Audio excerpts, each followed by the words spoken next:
Hey everyone, how's it going? My name is Dslrguide and this is Tech Warrior. Welcome back to another video. Today we're going to be talking about why you should learn 3D graphics and how to really make great images on computers instead of going ahead and making it on a camera. This is a really great video for photographers as well as cinematographers, so stay tuned and we're going to go ahead and talk about it. Okay, so when it comes to making 3D graphics, making really anything that's digital, so like straight into a computer, it's a little bit complicated, so I know it might be a kind of a step into a really kind of uncomfortable area for you, but just hold on there. I'll explain why it's a really great thing for people that usually take pictures on cameras. Basically, anyone who makes something with a physical object instead of directly into a computer. This is a really interesting topic that I learned and I think is really important when it comes to kind of enhancing your photography abilities. So here are some images that I've created. I've made these over the years. These are some images that I made in Blender exclusively. I believe Blender is a really great software since it's free, open source. You can make games in there and edit everything. But these are just some of the images that I've made, right? And here is some speed builds that I've done for some series that I made for Udemy and for some YouTube videos, some tutorials and things like that. You can see the progress that goes on in making some kind of digital image. And you can see that in all my images, my style, and this is something very important to keep in mind, which is kind of basically your first tip, is you have to find what your style is. Mine is low poly, which is it's exactly like it sounds. It's low polygon count, it's lower resolution, or not really low resolution, but it's less quality. There's not really heavy duty textures. There's not really a lot of detail in certain areas. It's mostly just like a cartoon style type of graphic. That's the design I've always been in love with.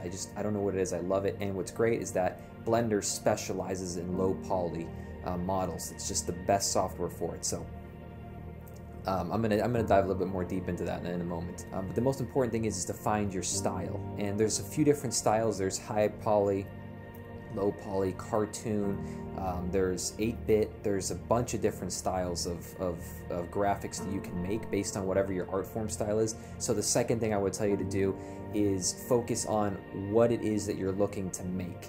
Are you a person that likes to make first as a photographer, first look at what you do as photography. Do you like landscapes? Do you like portrait, macro? Do you like to do black and white? Really, what is your style, right? And then what you do is you mix that in with 3D graphic design, right? So let's say for right now we have Blender as our software. Since it's free, it's open source, and everybody can use it on all operating systems. What I like to do is I like to do landscapes. Landscapes is my favorite, and not only for photography on its own, but also in digital. And I find that that's the best. It just works the best for me. And you can see here in some of the images that I made that I go really heavy on the color, and this is really the best time in editing where you can enhance your colors so much, since it's not the real world. It asks for it. So why is this important for a photographer? Well, you'll learn how to go ahead and do way better color correction, color grading. You'll add more style to your pictures. And it's also going to open your eyes to seeing that the camera is not really what's important. I'll show you an example here. You can see in one of these images, this is the finished product right here. This is what it actually looks like after it goes to Lightroom. And here is the image before it goes into Lightroom. You can see it's so completely different. It's straight out of Blender, very low contrast, very flat image, and it looks really bad, like really terrible. But if you put it into Lightroom and you do some editing, which only took me about 10 minutes to edit this photo, you can see how great it looks after that.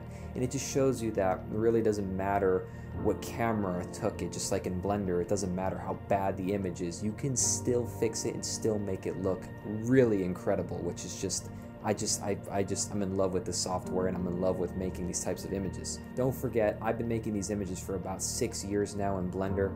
It's been a long time. I've learned a lot from it, and it's taking me a while to learn how to do images like this. And I'm in no way saying that I'm the best artist in Blender or 3D graphic design. I personally actually think that I'm pretty terrible at graphic design, but I still try, and no matter how bad the image might seem to some, I know that to others it does look pretty great, which is just, that's what counts. So for filmmakers, Blender is really great at making intros, and you can make graphic designs and logos and things like that, but I'd still stick with After Effects since it's a little bit easier to learn, it's a little cleaner, and it works directly with softwares like Premiere, which is great. And that's probably what I would focus more heavily on, is that. But as a filmmaker, you can still learn a lot, like composition. You can use it for storyboards. You can use it to go ahead and plan out things. You can even create entire scenes instead of blocking and things like that. Like, it's pretty useful if you think about it. And I actually use it all the time now, which is just amazing. But the most important thing that I do with it, primarily, besides making images, I make video games with it for Steam.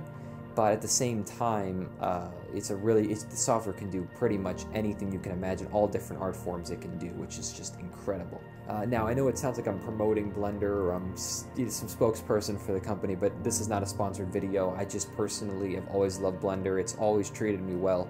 Sure, it's been a tough software to deal with sometimes. Sure, you wanted to really punch your computer screen, you know, because it shuts down on you unexpectedly. There's bugs in the system. There's always a problem. Sometimes it can go ahead and not let you render a texture, and then you close it, then you open it back up, and now it'll let you render, but you have no idea what the problem is. Like, there's just always an issue, but it seems to have been cleaned up a little bit more over time. So the bottom line is this: if you're a photographer or a filmmaker or someone that loves to show story and loves to show images, Blender it actually doesn't really matter what the software is. It just matters that you're learning something new, you're stepping out of your comfort zone, and you're able to make something amazing in a completely artificial way. And that's just absolutely incredible to do. It's unique, and it's just another tool that you have to make great short films, to take amazing images, and to really learn more about your profession. So if you love photography and you love editing and photography, going into Blender and creating an image that challenges you is amazing.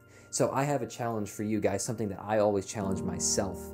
I'm going to leave a link below to a bunch of images that I think are challenging for me to make, and I'd love to see you guys make them as well. I'm going to be making them, and I'm going to be posting them on my channel for future videos, speed builds, tutorials, things like that. You'll also see some of them on Udemy, but the most important thing is especially in Blender, the biggest challenge is lighting.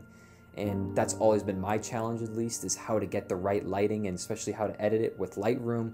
There's a whole bunch of things. I'm going to go over that, but I'm going to leave the link below so you guys can check that out. And just send me some of the stuff that you guys make. I want to see how you guys make it. I know that I'm not the best artist out there, so I would love to see you guys definitely prove me right in saying that I'm not a really great 3D graphic design person, but you know what? At least I try. That's the end of the video, guys. I really did hope you enjoyed. Hopefully you feel inspired. That was kind of my goal for today, just to inspire you guys, get you out there, learning something new, just jumping out of your comfort zone, and I will see you guys in the next video.